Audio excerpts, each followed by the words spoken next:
Bom dia agora. Louvamos ao nosso Deus pelo privilégio de ouvi-lo novamente. Porque é isso que nós fizemos já até aqui, ouvindo o Senhor, os desafios da palavra do Senhor, nosso momento específico enquanto nação. Quarta-feira passada, o pastor Lucas, mais os irmãos que aqui estiveram, mantiveram a postura de oração enquanto igreja. E eu tenho sempre assim, irmãos, não é querendo que Deus me prove qualquer coisa. Eu acho que depois da minha caminhada com Deus, Deus não precisa provar mais nada para mim, para eu entender que Ele é o Deus absoluto. Eu acho que quando a gente começa a nossa caminhada com Deus, é que a gente fica essa coisa ou então um grande desafio, não é? Que a gente pede a Deus para Deus confirmar se de fato a gente está recebendo aquilo que buscamos ou querendo a confirmação daquilo que Ele quer sobre as nossas vidas. Hoje eu não preciso mais disso. Mas eu sempre quando oro, e principalmente por situações específicas, eu fico atento às modificações que Deus tem proporcionado. E eu não sei vocês, mas eu percebi que essa semana, algumas coisas que estavam escritas, programadas para acontecerem, não aconteceram. E outras que nem se esperavam, aconteceram. Então, quando eu oro, Deus move. Claro que esse mérito não é um mérito da Igreja Presbiteriana de Araraquara ou de indivíduos individualmente. Mas isso é o povo de Deus em toda a nação. Não pensem vocês que esse clamor de oração, de busca de Deus para sarar a nossa terra, é bandeira exclusiva da Igreja Presbiteriana, ou a nossa, ou qualquer outra parte do país, mas essa é uma ansiedade de toda uma leitura daqueles que caminham a Deus, que chegou o momento. Chegou o momento da igreja estar de joelhos diante do Senhor. Se formos relapsos, coniventes, até participantes, chegou a hora de se converter. É isso que 2 Crônicas nos diz. Se o meu povo, que chama pelo meu nome, se converte, rende-se aos meus pés, deixa os seus pecados, arrependam dos seus maus caminhos, eu vou sarar a sua terra. O que isso está dizendo? É o que o Marquinhos disse. Saber quem eu sou e quem Deus é. A situação em que eu estou e a situação em que Ele está. É só isso, irmãos. Sem mais nada. É quem nós somos, um povo corrupto. Nós somos uma nação corrupta. Está institucionalizada a corrupção no nosso país. Agora, temos pessoas que ainda não se corromperam. Pessoas que ainda, mesmo que não tenha nada a ver com Deus, mas têm funções de autoridade, que ocupam lugar de autoridade, que ainda não se corrompeu. Uma igreja que às vezes é aquilo que o Marquinhos falou, a gente ouve todo o tempo, mas não se compromete. Nós somos uma igreja descomprometida, irmãos.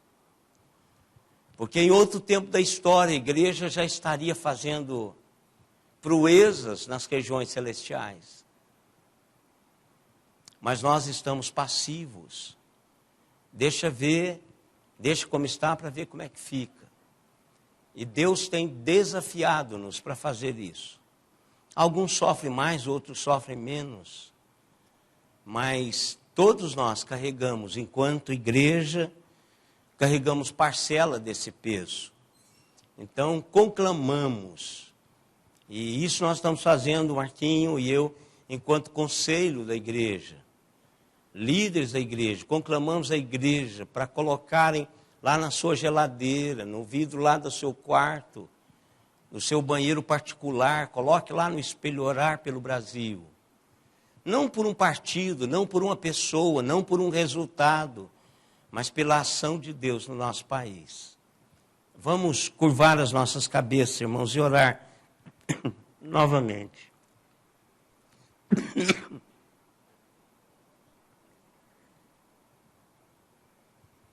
Pai amado, somos-te infinitamente gratos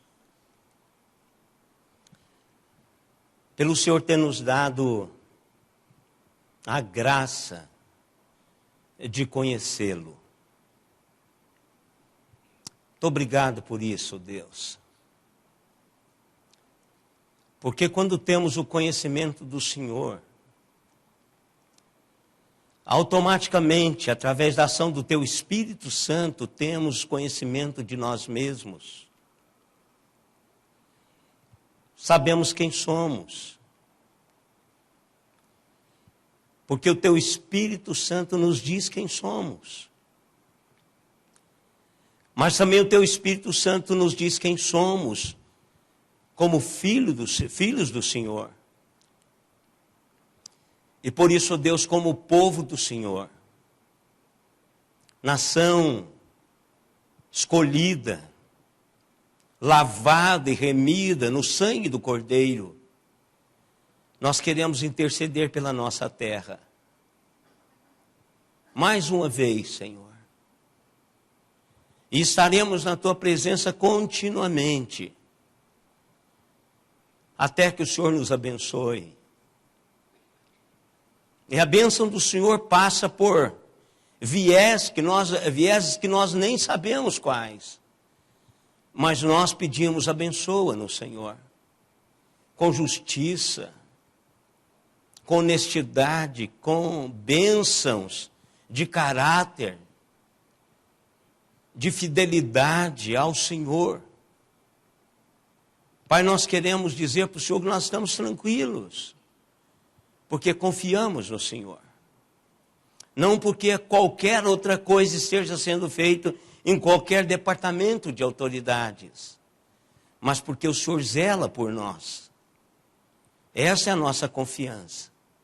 E o Senhor há de mover a quem quer que seja para cumprir aquilo que o Senhor já determinou para a nossa nação. E com isso para o mundo. Obrigado, Deus, porque há no nosso coração essa confiança. E isso também vem do Senhor.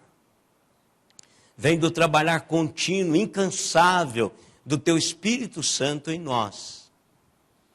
Obrigado, Deus, pelo que já ouvimos da Tua palavra. Obrigado pelos desafios. Obrigado, Deus, porque sempre o Senhor tem pessoas fiéis ao Senhor, mesmo em meio ao caos. Jamais deixamos de crer nisto. E por isso, ó Deus, nós ouvimos a Tua palavra hoje.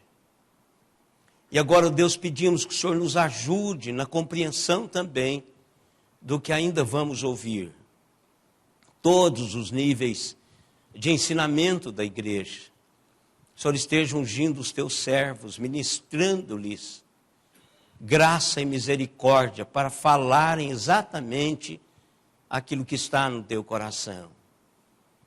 Em nome de Jesus é que nós te pedimos. Amém, Senhor. Amém. Irmãos, esse ano nós teremos eleições para presbíteros e diáconos. Então eu quero gastar esse período nosso de escola dominical vendo alguns parâmetros bíblicos com relação à liderança. É claro que nós vivemos uma crise de liderança. O que nós estamos vendo no nosso país é uma crise de liderança política. E nós precisamos de líderes, pessoas que tenham o caráter, que tenham a realidade de uma liderança em prol dos outros. E quando nós falamos de liderança na igreja, ela difere da liderança lá fora. Embora alguns elementos que compõem o corpo da liderança lá fora podem sim vir aqui para dentro. Por exemplo, lá fora nós precisamos de líderes com caráter. Se nós não temos lá fora líderes com caráter, nós temos uma nação como nós temos hoje, uma nação que perdeu esse referencial. Que a justiça já está provando que a pessoa fez, ela está dizendo que não fez. Isso é questão de caráter. Quando tudo diz que fez, a pessoa vai para frente da televisão e diz, não fiz. Então, isso é caráter. Então, essa característica precisa lá fora da liderança e precisa aqui dentro da liderança. Por quê? Para assumir, inclusive, diante de Deus ou diante das pessoas, as suas falhas. Mas uma característica que nós precisamos na liderança da igreja é a questão espiritual. Nós carecemos de líderes espirituais. Líderes que de fato são movidos pelo mover de Deus. Não líderes que trazem uma plataforma e brigam por essa plataforma como uma plataforma política. Que a qualquer preço aquilo tem que ser feito. Eu tenho falado sempre por conselho da igreja, sempre conversamos isso. E ultimamente eu tenho trazido isso mais à tona, até para aquietar o coração dos irmãos presbíteros, na minha posição pastoral e como líder espiritual. O projeto da igreja, quem tem é Deus, irmãos. Para onde a igreja está indo, não sou eu, não é ninguém que vai levá-la, é Deus que vai levá-la. Deus é que tem o ponto de chegada para esta igreja. Agora, o que nós precisamos enquanto líderes é observar para onde Deus está nos levando. E isso não é uma sensibilidade técnica. Não é uma percepção, não é algo que eu tenha em mim enquanto líder para perceber. Eu posso olhar para um carro e ver que é um bom negócio. E ainda assim eu preciso da ação de Deus na minha vida para que isso seja um bom negócio. Mas às vezes comprar um carro num bom preço, eu só preciso de um tino de liderança, de comércio, de investimento. Mas para perceber para onde Deus está nos levando enquanto igreja, eu preciso de algo mais. Embora Deus use esse tino, essa coisa que eu nasci, esse girocínio que eu tenho, que Ele deu para mim, que eu nasci com isso, apenas eu desenvolvi isto. Eu tenho um girocínio. Isso não veio automaticamente. Isso Deus me deu isso. Mas eu preciso da percepção espiritual. Eu preciso saber o que Deus quer fazer conosco hoje. E quem tem esse projeto é Deus, irmãos. Eu não tenho. Eu não tenho. Aonde nós estamos, diante de Deus, eu nunca sentei e pensei que estaríamos aqui. Nunca. Nunca tracei que 2018 nós estaríamos onde estamos, após 17 ou 19 anos. Nunca sentei. Mas por isso eu orei todos os dias. Cada dia desses anos todos. Nunca cheguei para o conselho com a papelada e diz assim, é para ali que nós estamos indo. Nunca fiz isto. Mas todo o tempo atento para onde Deus estava nos levando. E nós embarcamos nessa. Por isso que nós estamos aqui. Pode ter havido algumas falhas? Claro que houve. Eu não tenho dúvida disso. Até porque a nossa compreensão, às vezes nós perdemos. E nós precisamos, irmãos, hoje, de pensarmos em líderes espirituais. E por isso, como a gente tem um tempinho bom, porque nós nos reuniremos em assembleia no dia 15 de maio. É isso, né? 15 de maio. Então, nós temos um tempo aí, um mês, para falarmos sobre isso. E é o que eu vou fazer. Então, irmãos,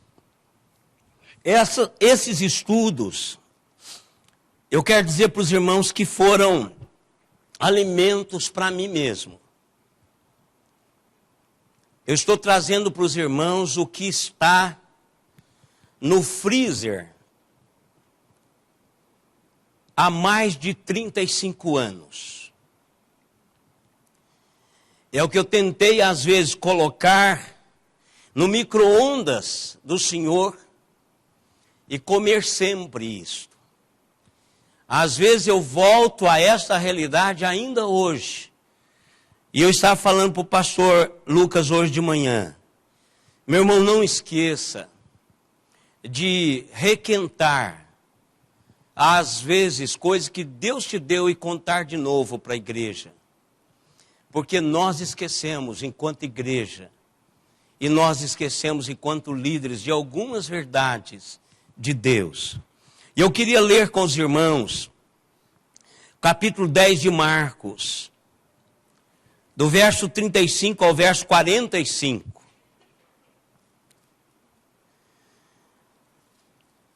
Eu entendo, irmãos, também, que o mundo tem influenciado de uma maneira muito forte as nossas academias de preparação para pastores. Eu entendo que o modelo bíblico está sendo interpolado. Interpolações estão sendo colocadas no projeto do modelo bíblico. Talvez a gente ache que a Bíblia já não é mais suficiente. Que o padrão de Deus para a liderança já não serve mais. De que a gente precisa de interpolar um pouquinho de modernidade, até para ficar mais interessante, até para dar ao líder um papel mais de holofotes. E nós esquecemos de que Deus já levou a sua igreja até hoje de uma maneira coerente com aquilo que Ele tem dito. E muitas vezes o modelo que aí está é um modelo que agrada ao líder. Porque a visão de líder hoje é diferente da visão de líder da palavra de Deus. E eu queria só trabalhar para que os irmãos na eleição, estou falando isso como pastor, presbíteros, diáconos, professores de escola dominical, diretores de departamentos da igreja, ministérios da igreja, pessoas que participam. Igreja precisa de ter essa visão, senão Deus não funciona. Vamos ler esse texto. Marcos capítulo 10, do verso 35 ao 45. Então se aproximaram dele, de Jesus Cristo, Tiago e João, filhos de Zebedeu, dizendo-lhe: Mestre, queremos que nos concedas o que te vamos pedir. E ele lhes perguntou: que quereis que vos faça? Respondeu-lhe: permite-nos que na tua glória nos assentemos, um à tua direita e o outro à tua esquerda. Mas Jesus lhes disse: não sabeis o que pedis. Podeis vós beber o cálice que eu bebo, ou receber o batismo com que eu sou batizado? Disseram-lhe: podemos. Tornou-lhe Jesus: bebereis o cálice que eu bebo, e recebereis o batismo com que eu sou batizado. Quanto, porém, ao assentar-se à minha direita ou à minha esquerda, não me compete concedê-lo, porque é para aqueles a quem está preparado. Ouvindo isto, indignaram-se os 10 contra Tiago e João. Mas Jesus, chamando-os para junto de si, disse-lhes: sabeis que os que são considerados governadores dos povos têm-nos sob seu domínio, e sobre eles os seus maiorais exercem autoridade. Mas entre vós não é assim. Pelo contrário, quem quiser tornar-se grande entre vós, será esse o que vos sirva. E quem quiser ser o primeiro entre vós, será servo de todos. Pois o próprio Filho do Homem não veio para ser servido, mas para servir e dar a sua vida em resgate por muitos. Que Deus nos abençoe ricamente.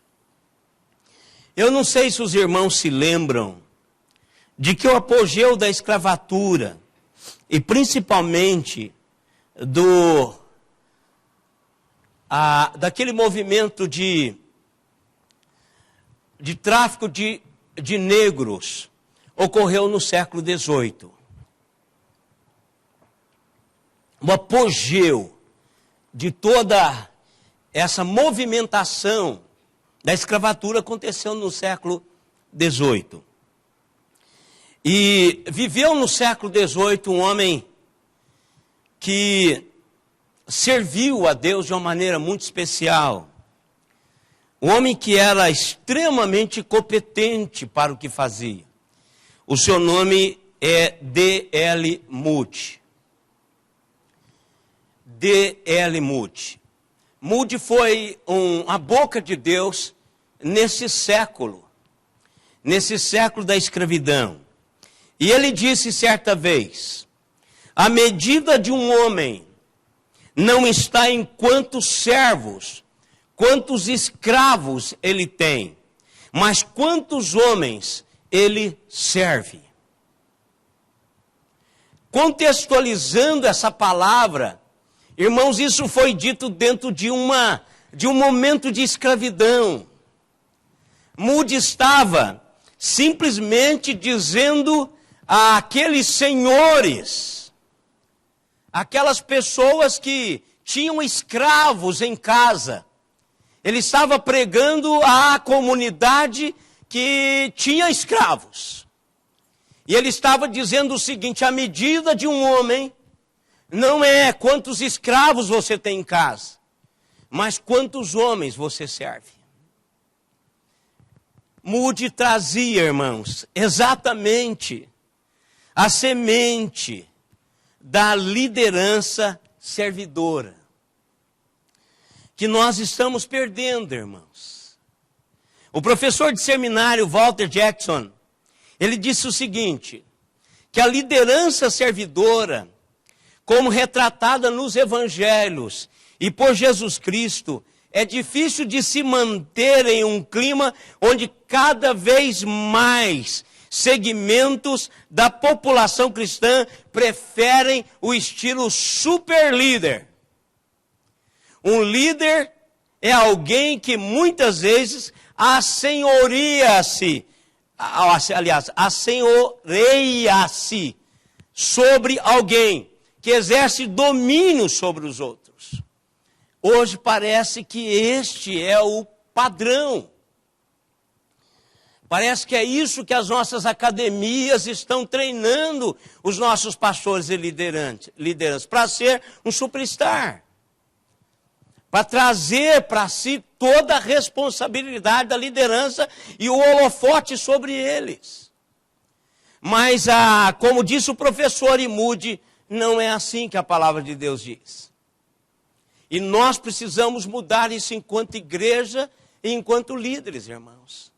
Se nós não formos uma liderança servidora, uma liderança que está aqui para servir, não para mandar, não para ser o centro das atenções, não para dominar as pessoas, manipulá-las, fazê-las ser iguais, nós vamos quebrar a igreja do Senhor. Nós não vamos gerar aquilo que Deus quer que geremos. E eu quero começar, irmãos, a partir desse texto, descobrindo algo sobre o estilo bíblico de liderança. Nós vamos começar primeiro pelas atitudes erradas quanto à liderança servidora. Depois, nós vamos olhar para 3 pontos, 3 definições específicas do tipo da liderança servidora. O que é e o que não é uma liderança servidora. E vamos concluir com as 6 principais características da liderança servidora. E a primeira parte que eu quero trabalhar com os irmãos é de Lucas 35 a 41, que é exatamente a parte errada, a concepção, atitude errada quanto à liderança servidora. Não, Lucas não, irmão, desculpa, Marcos. É o mesmo texto, 35 a 41. Eu estou aqui com todo tipo de antialérgico, viu, irmãos? Cabeça tá, hein? Não seca a boca.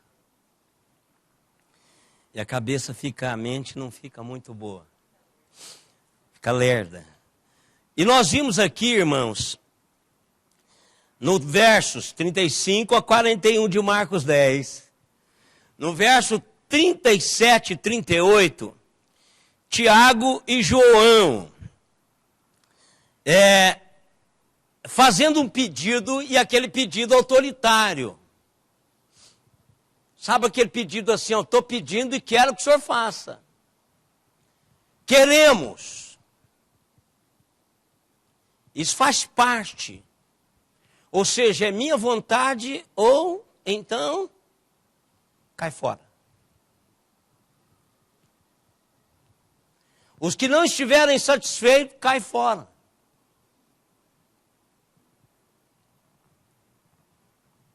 Começa assim. Olha, nós vamos te fazer um pedido.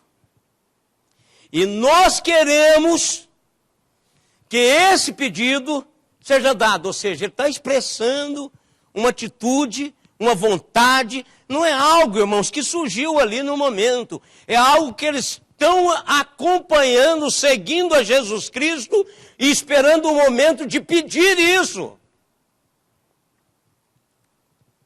A hora que nós entendermos que é o momento certo, nós vamos pedir isto. Irmãos, é tão maquiavélico, tão diabólico, que parece que a pessoa vai espreitando até que chega o momento que ele joga a rede. Eles ficaram dizendo, nós vamos mandar nessa turma toda. Pense vocês, irmãos, sentar ao lado de Jesus Cristo, um ao lado direito e outro esquerda.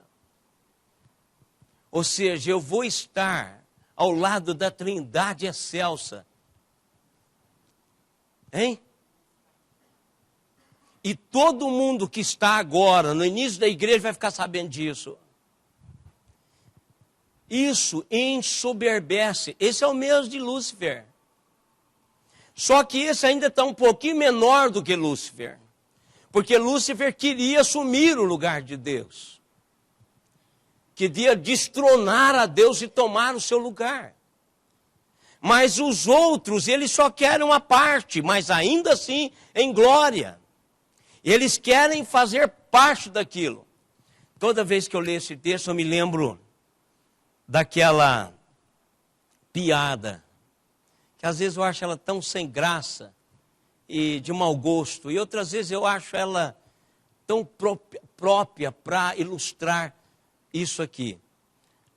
O irmão chama o amigo para o casamento da sua irmã. Quando ele chega lá, ela está tornando-se freira. E ela recebe o hábito, não é? E aí diz que ela casou com Jesus Cristo. E aquele rapaz esperou esse momento quando o oficializante diz: e a partir de agora vocês estão casados com Cristo. Aí o cara cutucou, o amigo disse: estou mal de cunhado, hein? Estou mal de cunhado. Ou seja, alguma coisa que me faça levar vantagem. Ou seja, estão maus. Pobrezinho de Tiago e João. Eles estão ali, né? Maus. Mas o que Jesus fala para eles, irmãos? Qual que é a resposta de Jesus com relação a isto? Pode dizer. Vocês não sabem o que vocês estão pedindo. Jesus está dizendo para eles, irmãos, que eles não têm a dimensão do que eles estão pedindo. E ele afirma assim o seguinte: olha, eu não sou o único que decide sobre isto. Veja como Jesus já começa a mostrar algo de liderança. Há algo que Jesus só faz em consonância com o Pai e o Espírito Santo. Há algo que ele não pode fazer sozinho. E há algo também que somente compete ao Pai. E aqui ele diz: não sou eu. Não compete a mim conceder a quem quer que seja. Quem vai sentar à direita ou à esquerda. Tem pessoas já, olha irmãos, que prazer. Não porque querem estar lá. Foi porque receberam do Senhor, do universo, do cosmos, a seguinte palavra: servo, bom e fiel. Fostes fiel no pouco, sobre o muito te colocarei. Senta aqui comigo.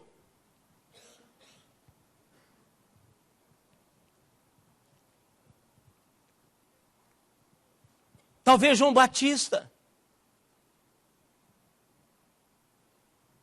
Porque Jesus diz que nenhum filho de mulher é maior do que João Batista no reino dos céus.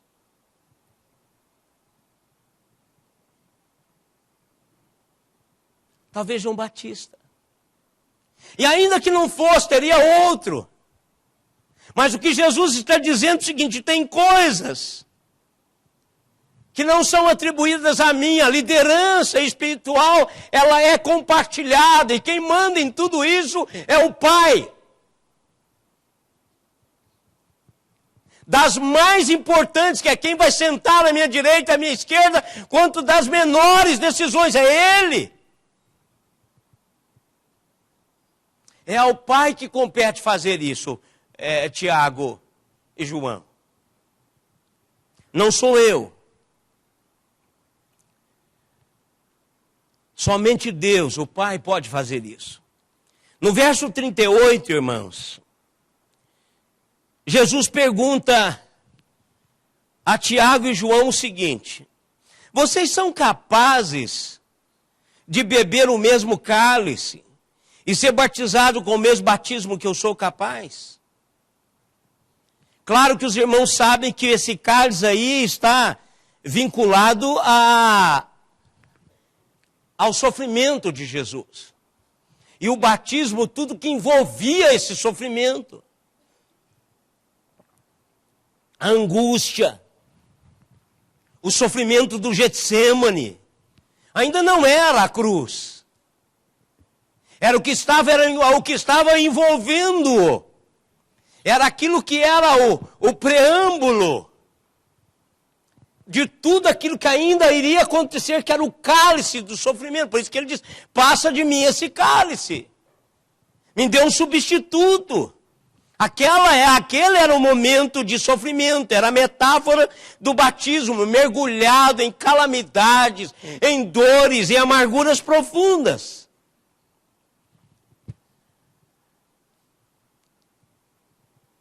Jesus diz para eles, olha, vocês podem até sofrerem, passarem por alguma amargura, mas a minha morte é o ato único de serviço registrado na história que possa realizar para a humanidade o que vai realizar. Eu fico pensando aqui, irmãos, o que Jesus esperava ouvir desses dois discípulos? O que Jesus esperava como resposta desses dois discípulos? Um sonoro não, um enfático não, Senhor, nós não podemos. Jesus esperava ouvi-los falar isso. Jamais podemos beber o cálice que o Senhor vai beber, jamais podemos ser batizados com o batismo que o Senhor vai beber. Porque ninguém, irmãos, ninguém nunca iria ou poderia se sacrificar como ele fez. Ninguém poderia sofrer na pele o que ele sofreu. Ninguém poderia salvar o mundo dos seus pecados. Jesus recebeu uma resposta arrogante, altiva, orgulhosa por parte deles. Somos capazes.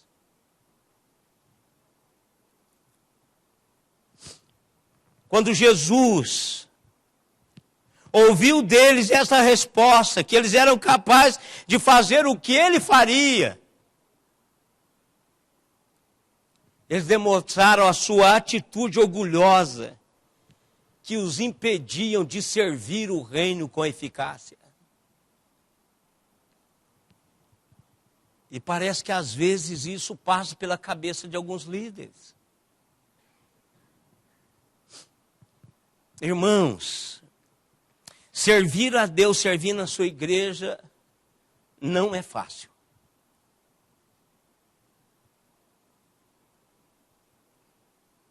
Em momento nenhum.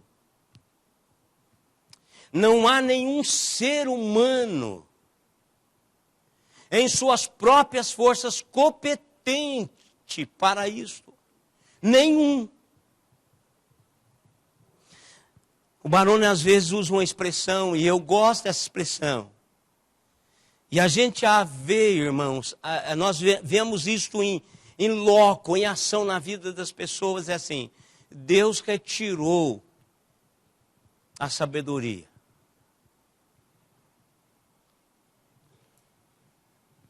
Até certo ponto parece que a pessoa tinha toda a habilidade. Chega um momento, ele começa a meter os pés pelas mãos, falar coisas que não deveria falar, posicionar-se como não deveria se posicionar. Deus tira, irmãos, a capacidade. Quando o Marquinhos estava falando aqui, eu comentei com o pastor Lucas lá, que não há castigo maior, irmãos, para qualquer um, para mim e para você, quando Deus tira a sua sabedoria das nossas vidas. Aí você vai fazer negócio errado, você vai casar errado, você vai para o emprego errado, você vai gastar o seu dinheiro errado, você vai tomar decisões erradas, vai falar palavras erradas, você vai meter o pé pelas mãos.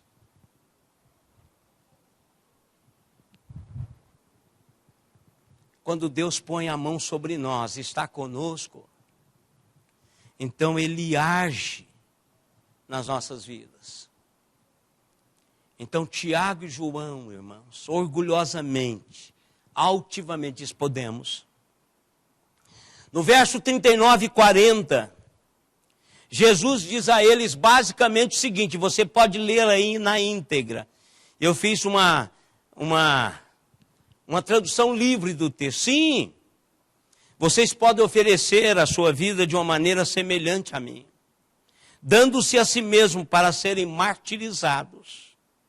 Mas isso não vai ganhar nenhum favor no reino do meu Pai. Veja, irmãos, em síntese, esses 2 versículos estão dizendo isso. Vocês podem ser martirizados, sofrer amargamente, mas isso não vai receber, vocês não vão receber nenhum favor do meu Pai por isso. Eles acreditavam, irmãos, que poderiam suportar um pouco do sofrimento de Jesus, se Jesus concedesse-lhes, tomasse assento de poder no domínio cósmico do Senhor Jesus Cristo. Irmãos, pensam nisto. Ainda que eu sofra um pouco, mas eu quero ter poder. Isso não é novo não, irmãos. Nós ouvimos alguém aqui essa semana lendo o texto de Simeão. É Simeão mesmo, né? Simeão ou Simão? Simão. Simeão é o velhinho. Simão, o mágico, querendo comprar o poder que residia em Filipe e em Paulo. Ou seja, essa vontade, irmãos, de apropriar dessa realidade espiritual está impregnada num homem que tem sede disso. Ser líder espiritual, irmãos, é algo muito cobiçado. No entanto, não é para qualquer um. Precisamos de liderança espiritual, o Espírito de Deus trabalhando e conduzindo essa pessoa, porque senão, irmãos, irá fazer estrago no reino e para essas próprias pessoas. Se eles sofressem como Jesus, teriam sido pelos motivos errados. Eles não teriam sofrido por amor aos seus semelhantes, mas pela esperança de recompensa própria. Veja a diferença. É de ter o carro blindado, é de ter a casa dos sonhos, é de ter o carro dos sonhos, é de ter a empresa, de ter o nome publicado, inclusive escrito na história. É para que os holofotes estejam sobre eles. John Stott tem um livro chamado A Cruz de Cristo. Ele afirma que o mundo, o nosso mundo, e até mesmo a igreja está cheia de Tiagos e Joãos, caçadores de status, com fome de honra e prestígio, medindo a vida por realizações e incessantemente sonhando com sucesso. Vou ler de novo, isso é John Stott, nosso contemporâneo. Nosso contemporâneo.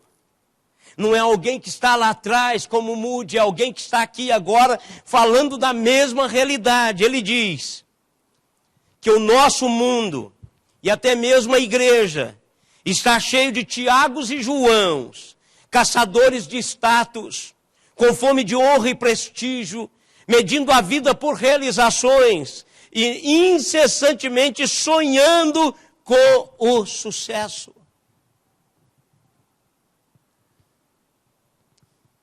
Irmãos, não há um momento que eu cante aquele hino, que a cruz de Cristo seja vencedora. Que a cruz de Cristo é que promova a realidade do Evangelho. Porque nesta cruz há um mistério tão profundo que impactou a minha vida. Eu preciso de nenhum sucesso. Eu não preciso ser lembrado. Não preciso ser lembrado. Mas Jesus Cristo é que precisa ser lembrado. O sucesso é da cruz, irmãos. E qualquer um líder que viver a sua vida em prol de sucesso próprio, esse está fadado a sofrer decepções profundas, inclusive eternas. Sucesso é da cruz. Meu anelo é que essa cruz seja vitoriosa. Esse é o meu e seu sucesso. Deve ser o sucesso de cada um. David Garland, que comenta, é um comentarista da NVI. Os comentários que tem lá é dele, irmãos. Ele afirma o seguinte: não é preciso procurar muito para encontrar pregadores que não pregam para alcançar pessoas, mas pregam para chegar ao topo. Pregam para serem reconhecidos. Pregam para se tornarem superstars eclesiásticos. Eles vêm discipulados de Jesus em termos de posição e privilégio. Eles assumem que Jesus é alguém que vai conseguir as coisas para eles e dar-lhes o status de senhores.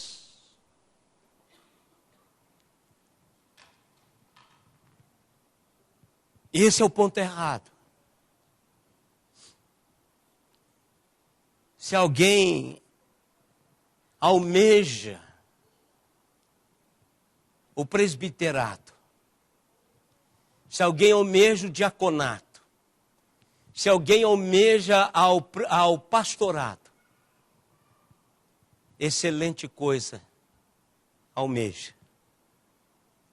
Agora vamos ver se o seu caráter, se o seu homem interior, se a sua realidade também cai na forma, no paradigma bíblico.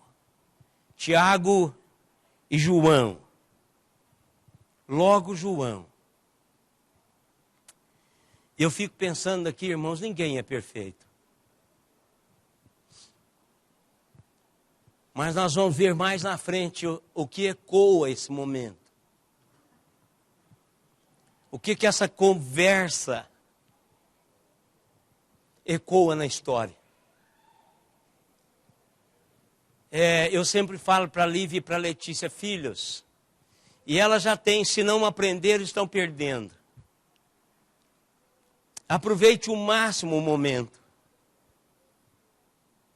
Usufrua do momento que Deus está falando com você, porque isso vai ecoar lá na frente. Embebede-se daquilo que Deus está te dando. Embriague-se do Espírito Santo. De vinho não, mas de Espírito você pode ficar tontinho. Cheio do Espírito. Aproveite isso. Porque isso vai ecoar no seu futuro. E ecoa, irmãos. Ecoa. Ouvimos ecos do nosso passado, de momentos preciosos com Deus que Ele vem confirmando. Também em contraposição a isso, ouvimos ecos de coisas que nós não gostaríamos de ouvir hoje ainda. Hoje ainda. Mas nós veremos esses dois homens com atitudes erradas. Vamos ver, eles continuaram sendo líderes. Agora só que um quebrou seu coração diante de Deus, o outro não. E nós vamos ver isso lá na frente. E por hoje, primeiro porque eu não dou conta mais, segundo porque o tempo já está terminando, irmãos. Vamos pensar nisso em casa. Vamos mastigar esse texto. E eu fico pensando assim, por mais que, como diz o apóstolo Paulo, e quem somos nós para chegarmos perto de Paulo?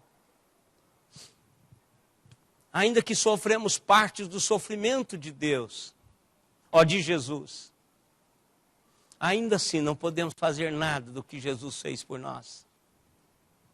Ainda assim não podemos fazer aquilo que Deus fez por mim, por você e pela sua igreja. Por mais que fazemos pela igreja, irmãos, jamais chega aos pés daquilo que Jesus fez. E ainda que fazemos de maneira aquém daquilo que Jesus esperava de nós. Mesmo ainda sendo servo, uma liderança de servidora. E que Deus nos abençoe de uma maneira muito especial, ricamente. Rodrigo, é você mesmo, irmão. Olha aí, cara, tá bonito, cara. Essa barba, fica em pé aí, Rodrigo. A esposa veio também, não, Rodrigo? Então seja bem-vindo. Uma notícia boa aí, o Rodrigo está vindo para Araraquara. Já está com a mudança aqui, Rodrigo? Hein? Já veio com todo. Então, Rodrigo, nós teremos mais um médico. Você é gastro. Então, temos aí mais um médico, servo do Senhor, servindo Araraquara. Né? Um agente, um anjo do Senhor para a cura. Né? Então, que Deus esteja abençoando você, Rodrigo, e usando toda a sua capacitação da universidade e do tempo também de especialização, e que você venha para somar enquanto agentes de cura na nossa cidade. Que Deus abençoe ricamente a sua vida e seja bem-vindo à sua igreja de novo. Eu estava essa semana, irmãos, aliás, não essa semana, foi o mês passado, com alguém lembrando da história desses meninos. E eu tenho duas marcas, aliás, quando eu cheguei aqui foi um momento muito especial. Deus de fato trabalhou assim, de uma maneira muito especial no coração dessa meninada quando eu cheguei aqui. Eu tenho um imenso prazer de ter passado esse tempo aqui e visto esses meninos, que hoje já são todos casados, formados e que estão aí. Mas eu tinha um trio aqui, que era o trio Parada Dura, irmãos. Era o Rodrigo e o Marquinho, fazia parte desse, o Marquinho e o Rodrigo, Marquinho japonês, que hoje está na Lucasa, não é um gerente regional da Lucasa, com uma postura cristã fantástica. Ontem a Lívia e a Letícia a Lívia e o Francisco foram visitá-los em Ribeirão Preto. São amicíssimos e construídos a partir dessa convivência aqui. Mas ele pintou o cabelo de amarelo. Você lembra disso, Rodrigo? Aí eu cheguei lá e falei, Marquinhos do céu, cara, você vai matar seu pai. E senão o pastor também, né? Então, conversei com ele, aquela coisa toda, e o Marquinho descoloriu o cabelo. O Rodrigo era naquela época dos menudos. É menudos, Rodrigo? Não sei. Os Raimundos. Aí chega um dia, eu estou lá em casa, o Rodrigo chega e fala assim, eu disse para o Rodrigo, ele é como o pai, ele tem a musicalidade transferida, isso é genético para o Rodrigo. Né? Chegou aí mais um aí na área de música, Fábio. Então, o Rodrigo, ele toda a vida foi assim. Então, um dia eu estou lá em casa, ele chega com um CD, um DVD, não sei, de pastor, está aqui, esse negócio está varrido da minha vida. E outra pessoa é aquele baiano que ficou conosco aqui, que usava um brinco. Como é que é o nome dele? Tocava, hein? O Aloísio. O Aloísio chegou lá em casa, eu cheguei para o Aloísio, que ele está vindo do Nordeste, Recife. E cheguei para o Luiz, falei, Luiz, da terra, e ele é baiano. Eu cheguei a Luiz, da terra onde eu vim, homem que usa isso, meu irmão, não sabe. Não sabe. E acabou, ficou nessa conversa. No outro dia ele foi lá em casa e entregou o brinco. Hoje ele é pastor. O brinco dele está lá em casa, o seu CD também está. Eu preciso de achar no pacote daqueles milhares de CDs que eu tenho lá em casa. Está lá. Porque eu guardo esses memoriais. Porque é um memorial de decisão desses meninos. Então, tê-lo aqui de novo, Rodrigo, para servir o Senhor e servir a cidade é um privilégio muito grande. Viu, querido? Que Deus continue a abençoá-los, você esposa, e que Deus abençoe ricamente. Também nós temos o Marcelo, esposa e filhas. Muito bom revê-los, querido. Dia do aniversário de vocês, de casamento, estava aqui, nós oramos por vocês. Me lembrei de vocês, sempre tenho lembrado. Vocês são muito preciosos para esta igreja, viu, queridos? E entendemos que às vezes Deus nos chama para servir em outro lugar e você não tem como impedir isso. E às vezes eu tenho vontade de ir lá fazer uma apologia, não é? Dizer, não faça isso, pelo amor de Deus, seu ministério é... Mas eu já parei de fazer isso, irmãos. Até porque eu não quero impedir o mover de Deus no coração de ninguém. E servir a Deus de uma maneira a Cristo é um ministério fantástico feminino, de criança. Então, Deus vai usá-la em outro lugar. Então, eu não posso impedir isso. Então, mas de qualquer maneira fica aqui o registro de que vocês, todas as vezes que vocês vierem aqui, será um momento de muito prazer, pelo menos para o pastor. Eu sei que para a igreja também, carinho muito especial, viu, queridos? Muito obrigado, foi muito bom rever a moça. É só ficarmos um tempo longe dessas crianças, principalmente menina, né? E que Deus abençoe. Dê um forte abraço em cada um, vamos orar primeiro. Um forte abraço em cada um, vamos colocar em pé. Pai amado, muito obrigado pela bênção desse dia de hoje. Muito obrigado pela tua palavra. Muito obrigado, ó Deus, até para os momentos que nós não sentimos tão bem. Mas nesses momentos é que o Senhor está operando nas nossas vidas realidades que de outra maneira não seriam trabalhadas. Obrigado, Deus, por este trabalhar incansável do Senhor nas nossas vidas. Obrigado por cada pessoa aqui presente. Obrigado, Deus, porque o Senhor cuida de nós e há de cuidar da nossa nação. E agora, queridos, que a graça do Senhor, o nosso Deus eterno,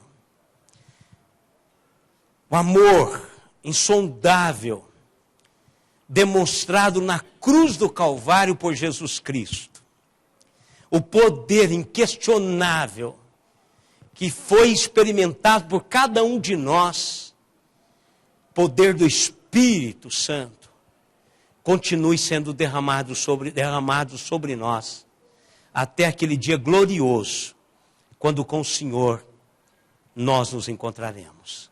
Amém, Senhor.